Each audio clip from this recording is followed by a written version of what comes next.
Hi guys, मैं नरेंद्र सिंह आप सभी का स्वागत करता हूं मेरे चैनल पर जिसका नाम है राइट टू ब्राइट। कक्षा 12 के बच्चों के लिए व्यष्टि अर्थशास्त्र को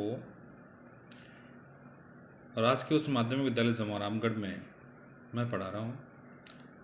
आप सभी को ये तो पता होगा इस बार कोर्सेज चेंज हो गए हैं और इकोनॉमिक्स की 2 बुक्स आ चुकी है, व्यष्टि अर्थशास्त्र और समष्टि अर्थशास्त्र। पिछली वीडियो में मैंने आपको दोनों बुक्स के बाहर से आपको दिखाया भी था। आज मैंने सोचा कि क्यों ना आपको बुक की रीडिंग करवा देता हूँ और उसमें थोड़ा थोड़ा आपको समझा भी देता हूँ। प्यारे विद्यार्थियों, आज का जो मेरा टॉपिक है वो है अर्थव्यवस्था की केंद्रीय समस्याएं। देखिए, मेरे हिसाब से आप सभी बच्चों को एकदम क्लियर आ रहा होगा और आप बहुत ध्यान से अगर देखेंगे तो और समझेंगे और सुनेंगे तो निश्चित रूप से आपको यह टॉपिक एकदम मैं क्लियर कर दूंगा। तो शुरू करते हैं विद्यार्थियों। अर्थव्यवस्था की केंद्रीय समस्याएं वस्तुओं तथा सेवाओं का उत्पादन, विनिमय और उपभोग जीवन की आधारभूत आर्थिक गतिविधियों के अंतर्गत आते हैं। प्रत्येक समाज को इन आधारभूत आर्थिक क्रियाकलापों के दौरान संसाधनों की कमी का सामना करना पड़ता है। संसाधनों की एक कमी ही चयन की समस्या को जन्म देती है। अर्थव्यवस्था में इन दुर्लभ संसाधनों के उपयोग के लिए प्रतिस्पर्धी विकल्प होते हैं।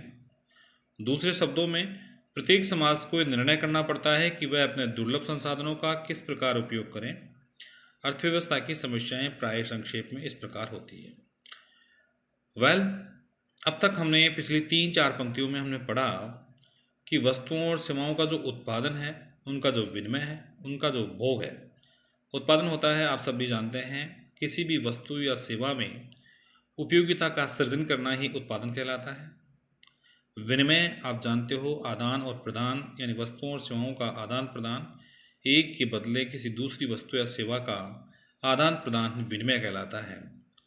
तथा उपभोग, इसको भी आप जानते हो, किसी आवश्यकता या इच्छा को संतुष्ट करने की जो शक्ति होती है वो आप जानते हैं वस्तुओं और सेवाओं में होती है।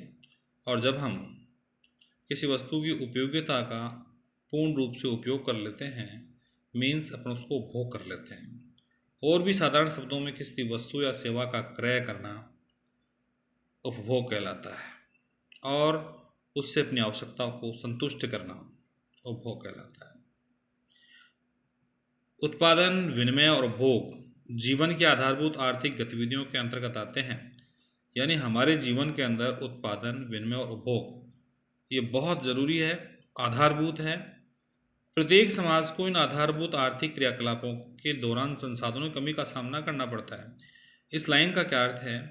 कोई भी समाज हो, जब कोई इकोनॉमिक एक्टिविटी करता है, आर्थिक क्रियाकलाप करता है, कोई फर्म लगाता है, कोई इंडस्ट्री लगाता है, किसी भी प्रकार की कोई इकोनॉमिक एक्टिविटी करता है, तो इस दौरान उसको संसाधनों की कमी का सामना करना पड़ता है। अब हम सोच रहे हैं, अब आप सोच रहे होंगे कि संसाधन क्या है। तो इससे पिछला वाला वीडियो उठाइए, आप देखिए उसको, मैंने समझाया था आपको संसाधन क्या है। एक बार फिर से आपको बता देता हूँ। भूमि, श्रम, पूंजी, उद्यम और तकनीक, ये सभी अर्थशास्त्र में संसाधन कहलाते हैं। तथा संसाधनों की कमी ही चयन की समस्या को जन्म देते हैं। आज आप चारों तरफ देखते हैं, भूमि की कमी, आपको सबको पता है भूमि की कमी है। पूंजी की कमी, बिल्कुल आप जानते हो पूंजी पर्याप्त नहीं है, हर आदमी पूंजी के लिए भटकता रहता है इधर उधर। भूमि है, पूंजी है, श्रम हालांकि हर कंट्री में अपने अपने हिसाब से, वहाँ की जनसंख्या के हिसाब से उसकी कमी या अधिकता पाई जाती है। लेकिन श्रम के अंदर भी एक तो होता है कुशल श्रम, एक होता है कुशल श्रम। कुशल श्रम की हमेशा कमी पाई जाती है। फिर है उद्यम, साहसी व्यक्ति नहीं मिल पाता है। भूमि हो सकती है किसी के पास, पूंजी हो सकती है किसी के पास, श्रम हो सकता है, लेकिन कुछ साहसी व्यक्ति नहीं मिलता है। तो कुल मिला के संसाधनों की कमी समाज में हमेशा पाई जाती है। अर्थव्यवस्था में इन दुर्लभ संसाधनों के उपयोग के लिए प्रतिस्पर्धी विकल्प होते हैं। अर्थव्यवस्था में जो साधन है, संसाधन है, तो ये दुर्लभ है पहली बात तो, और दुर्लभ संसाधन है, साथ साथ में उनके उपयोग के लिए जो विकल्प पाए जाते हैं वो भी बड़े कॉम्पिटिटिव होते हैं, प्रतिस्पर्धी होते हैं। यानी एक संसाधन को हम कई तरीक़ों से कई उपयोगों में उसको ले सकते हैं। दूसरे शब्दों में प्रत्येक समाज को ये निर्णय करना पड़ता है कि वह अपने दुर्लभ संसाधनों का किस प्रकार उपयोग करे ताकि उसकी आवश्यकताएं संतुष्ट हो सके। अर्थव्यवस्था की समस्याएं प्राय संक्षेप में इस प्रकार होती है। किन वस्तुओं का उत्पादन किया जाए और कितनी मात्रा में किया जाए। अर्थव्यवस्था की जो पहली केंद्रीय समस्या है विद्यार्थियों, वह क्या है? किन वस्तुओं का उत्पादन किया जाए और कितनी मात्रा में। पहले विद्यार्थियों, अगर आपको मेरा वीडियो पसंद आ रहा है, मेरी जो मेहनत मैं कर रहा हूँ वो आपको लग रहा है, तो आप फटाफट से वीडियो को सब्सक्राइब कर दें, लाइक करें और ज़्यादा से ज़्यादा शेयर करें। प्रत्येक समाज को निर्णय करना पड़ता है कि प्रत्येक संभावित वस्तुओं तथा सेवाओं में किन किन वस्तुओं तथा सेवाओं का वह कितना उत्पादन करेगा। अधिक खाद्य पदार्थों, वस्तुओं, आवासों का निर्माण किया जाए या विलासिता की वस्तुओं का अधिक उत्पादन किया जाए, कृषि जनित वस्तुओं का अधिक उत्पादन किया जाए या औद्योगिक उत्पादों और सेवाओं का, शिक्षा तथा स्वास्थ्य पर अधिक संसाधनों का उपयोग किया जाए अथवा सेवाओं के गठन पर, बुनियादी शिक्षा को बढ़ाने के लिए अधिक खर्च किया जाए या उच्च शिक्षा पर, उपयोग की वस्तुएं अधिक मात्रा में उत्पादित किया जाए या निवेश परक वस्तुएं जैसे कि मशीन, अब जिससे भविष्य में उत्पादन तथा उपभोग में वृद्धि होगी। इस प्रकार की वस्तुएं कैसे उत्पादित की जाती है। यानी कुल मिलाकर पहली जो प्रॉब्लम थी, पहली जो समस्या थी वो क्या है? किन वस्तुओं का उत्पादन किया जाए और कितनी मात्रा में किया जाए। माय डियर स्टूडेंट्स, आप सभी जानते हैं अर्थव्यवस्था को हम 3 क्षेत्रों में बांट के रखते हैं: प्राथमिक क्षेत्र, द्वितीयक क्षेत्र और तृतीयक क्षेत्र। प्राथमिक क्षेत्र में आप जानते हो कृषि और कृषि से संबंधित चीज़ें आती है। द्वितीयक क्षेत्र में हम हमेशा औद्योगिक क्षेत्र को, इंडस्ट्री सेक्टर को शामिल करते हैं और तृतीयक क्षेत्र में सेवाओं का क्षेत्र है।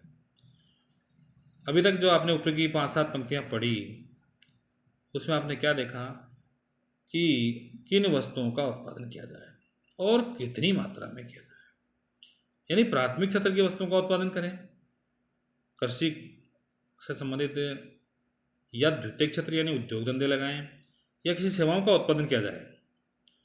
और हमारे अगर ये समझ में आ जाता है कि हमें प्राथमिक क्षेत्र या द्वितीयक क्षेत्र या तृतीयक क्षेत्र की वस्तुओं सेवाओं का उत्पादन करें, तो साथ में दूसरी समस्या ये हो जाती है कि उसकी कितनी मात्रा में उसका उत्पादन किया जाए।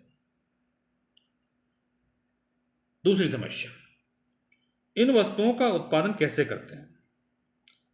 हमने पहली समस्या से निपट लिया, हमको ये समझ में आ गया कि किन वस्तुओं का उत्पादन करना है और कितनी मात्रा में करना है। तो अगली समस्या कि इन वस्तुओं का उत्पादन कैसे करते हैं। प्रत्येक समाज को निर्णय करना पड़ता है कि विभिन्न वस्तुओं और सेवाओं से उत्पादन करते समय किन किन वस्तुओं या किस किस वस्तु या सेवा में किस किस संसाधन की कितनी कितनी मात्रा का उपयोग किया जाए। अधिक श्रम का उपयोग किया जाए अथवा मशीनों का। अधिक श्रम का उपयोग कौन सी टेक्निक होती है विद्यार्थियों? अधिक श्रम का होती है श्रम गहन तकनीक। अधिक मशीनों का यानी कि पूंजी गहन तकनीक का उपयोग। प्रत्येक वस्तु के उत्पादन के लिए उपलब्ध तकनीकों में से किसी एक तकनीक को अपनाया जाए। ये दूसरी बड़ी समस्या, केंद्रीय समस्या कि इन वस्तुओं का उत्पादन कैसे करते हैं। और तीसरी जो केंद्रीय समस्या है वो है इन वस्तुओं का उत्पादन किसके लिए किया जाए। ये भी बहुत बड़ी समस्या है। अर्थव्यवस्था में उत्पादित वस्तुओं की कितनी मात्रा किसे प्राप्त होगी। अर्थव्यवस्था के उत्पाद को, नेक्स्ट पेज पे चलते हैं विद्यार्थियों।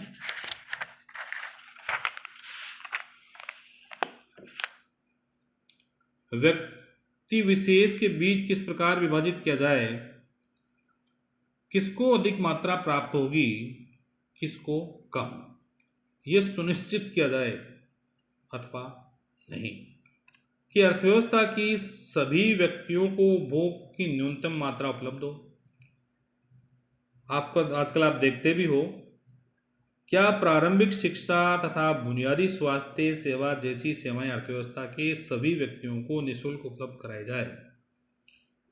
और आप तो जानते हो इस समय पूरा विश्व ही कोरोना पैंडेमिक के कारण इतनी भयंकर समस्याओं और दिक्कतों का सामना करना पड़ रहा है, जहां स्वास्थ्य की बात होना तो लाजमी है।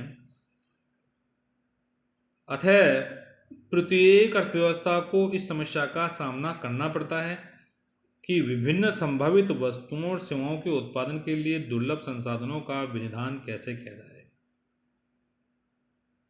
और व्यक्तियों के बीच जो अर्थव्यवस्था के अंग हैं उत्पादित वस्तुओं तथा सेवाओं का वितरण किस प्रकार किया जाए। सीमित संसाधनों का विनिधान तथा अंतिम वस्तुओं एवं सेवाओं का वितरण ही किसी भी प्रकार की अर्थव्यवस्था की केंद्रीय समस्याएं है। इस प्रकार प्यारे विद्यार्थियों, हमने जो आज अर्थव्यवस्था की केंद्रीय समस्याएं थी उसको एकदम क्लियर कर लिया है और आप भी अच्छे से याद कर लेना। पहली केंद्रीय समस्या क्या है, किन वस्तुओं का उत्पादन किया जाए और कितनी मात्रा में। दूसरी, इन वस्तुओं का उत्पादन कैसे करते हैं। और तीसरी, इन वस्तुओं का उत्पादन किसके लिए किया जाए। Thank you guys for watching.